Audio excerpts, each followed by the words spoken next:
Bang Zai, mungkin saya ingin langsung bertanya saja, ini alasannya mengapa Bang? Baru saja perpanjang kontrak, alasannya apa? Apakah karena kegagalan STY di Piala AFF 2024 pemicunya?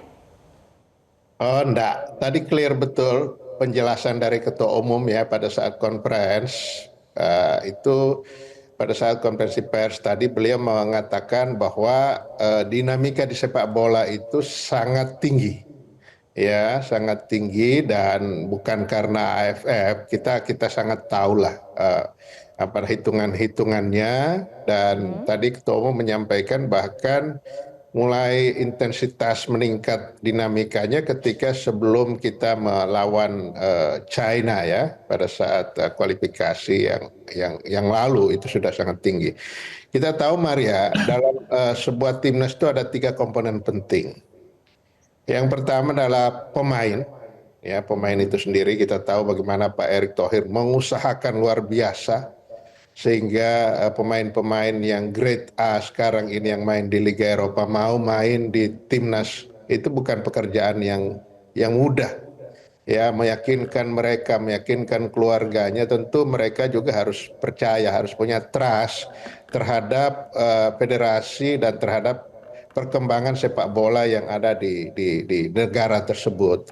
Baik, Nah, kita sebagaimana diketahui sudah melakukan transformasi sepak bola nasional yang sudah dipresentasikan oleh Ketua Umum ke hadapan FIFA dan dinamika-dinamika yang terjadi itu juga kita harus sikapi, kita harus lihat oke. bahwa di samping pemain tentu ada unsur yang keduanya adalah pelatih, ya, dan yang ketiga adalah program.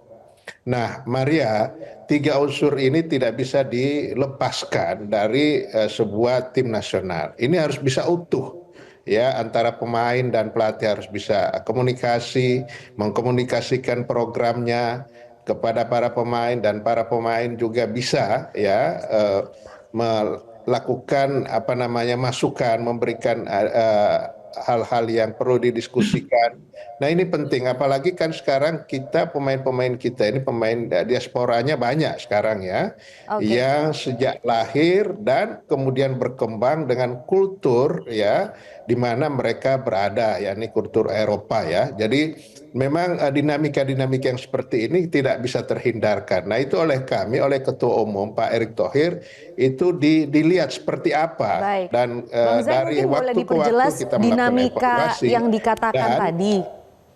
Boleh diperjelas sedikit Bang soal dinamika itu ya, karena tadi Pak Erick Thohir kan juga mengatakan bahwa memerlukan pelatih yang bisa menerapkan strategi yang bisa disepakati pemain-pemain. Pemain ini maksudnya oh pemain ya, yang mana? Pemain naturalisasikah kebanyakan? Dan apakah ya selama ini kan memang pemain dan kita STY sekarang sering tidak sepakat Bang soal kita strategi?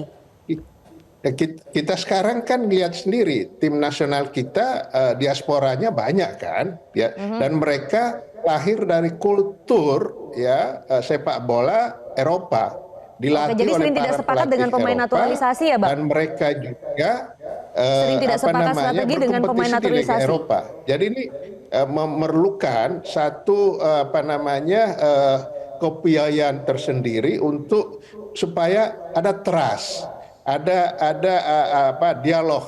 Nah, ini yang dinamika ini yang kami lihat dan Ketua Umum tadi sudah sampaikan, memang harus kita segera mencari jalan keluarnya karena kita menghadapi target besar untuk insya Allah kita bisa lolos di Piala Dunia nanti, kan Baik. itu. Nah, mumpung ini masih ada waktu. Kenapa sekarang?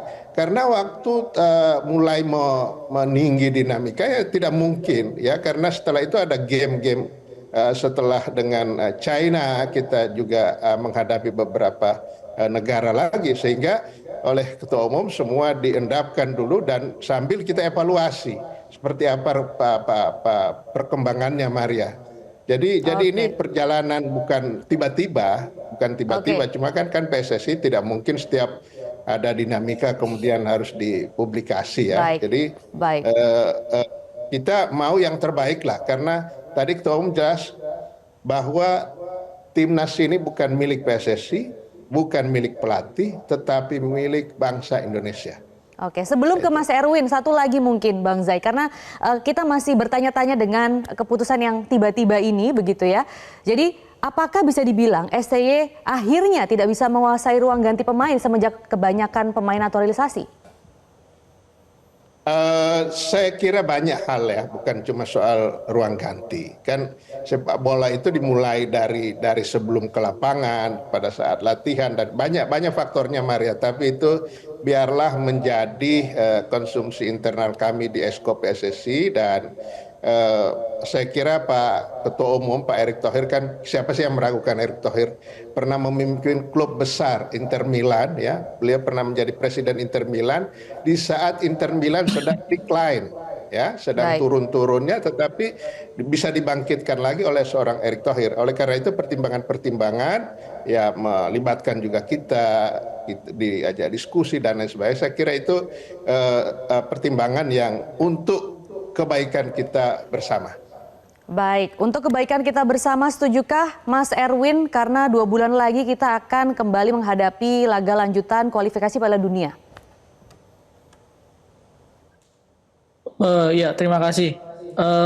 Untuk kebaikan bersama ya semuanya harusnya percaya ya, karena yang pendukung timnas, ya kami sebagai media, masyarakat Indonesia itu kan mendukungnya harusnya adalah mendukung tim nasional Indonesia, mendukung PSSI gitu ya.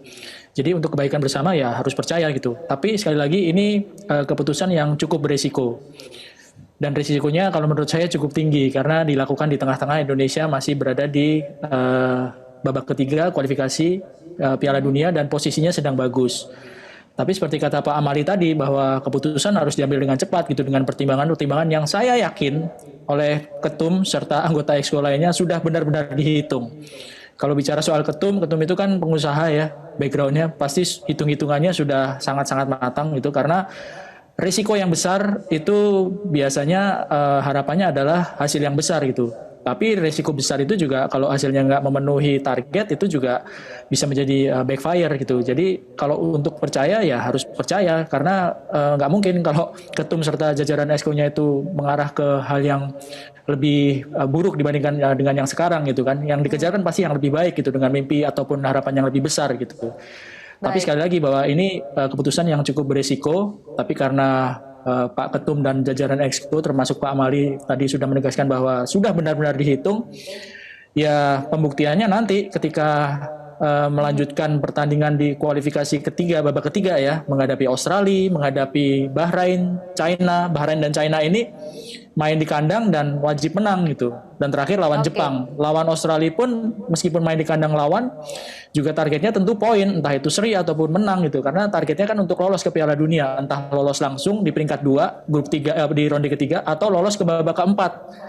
Jadi sekali lagi kalau dilihat ini berisiko, apakah berhasil atau enggak ya kita lihat nanti di lanjutan round ketiga. Kalau soal Piala AFF menurut saya bukan ukuran, sama sekali bukan ukuran Oke. gitu, karena ini pasti juga sudah dipikirkan sejak jauh-jauh hari sebelum AFF gitu ya, terutama setelah di pertandingan lawan Bahrain dan China. Saya sih memprediksinya evaluasi yang mendalam sudah dilihat dari dua pertandingan itu gitu.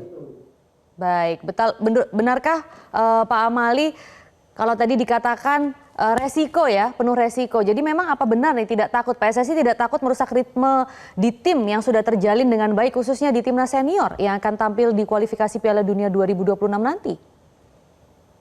Ya Maria, saya kira benar Bung Erwin bahwa setiap keputusan ada resiko. Kita tidak mengganti pun ada risiko. Kan saya sudah bilang tadi bahwa dinamikanya sangat tinggi ya, sangat tinggi di timnas. Kita diam pun ada risiko. Jadi apapun keputusannya pasti ada risiko. Cuma tentu kita harus hitung. Kita mau minimalisasi risiko. Risiko apa yang kita akan hadapi dengan pertimbangan-pertimbangan dan keputusannya seperti apa.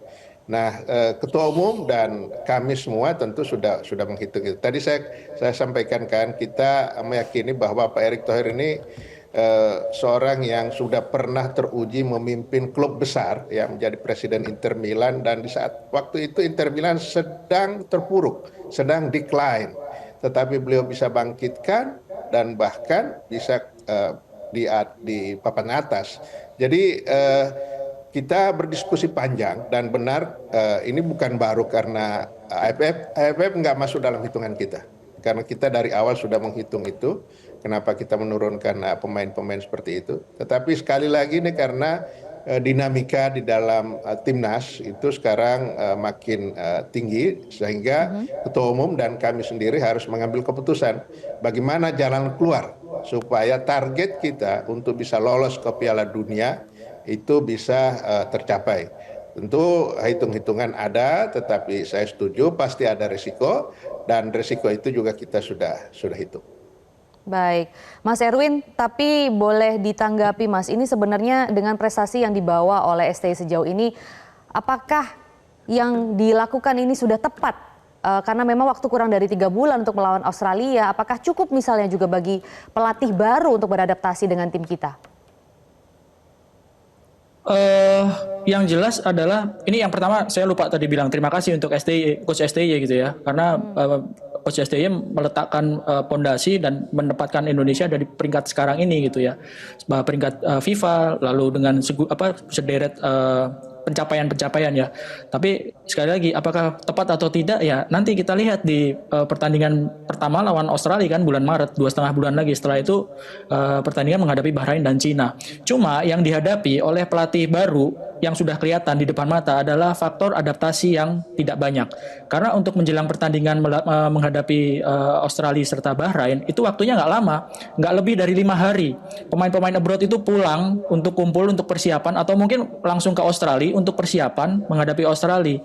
Nah, dalam waktu yang sangat singkat itu, kan pelatih itu dituntut untuk bisa mendapatkan poin, entah itu seri ataupun justru menang lawan Australia. Jadi itu yang langsung kelihatan di depan mata adalah bisa nggak ini pelatih baru beradaptasi dengan pemain yang berasal dari macam-macam klub, dari bahasa yang berbeda-beda, dari bangsa yang berbeda-beda, maksudnya dari negara yang berbeda-beda gitu, kumpul dalam waktu yang mungkin efektifnya hanya sekitar 3 hari sebelum pertandingan. 4 hari itu udah maksimal, karena FIFA Matchday itu nggak pernah lebih dari 5 hari itu, karena mereka kan juga main di klub. Setelah itu mereka pulang ke traveling ke Jakarta untuk pertandingan selanjutnya.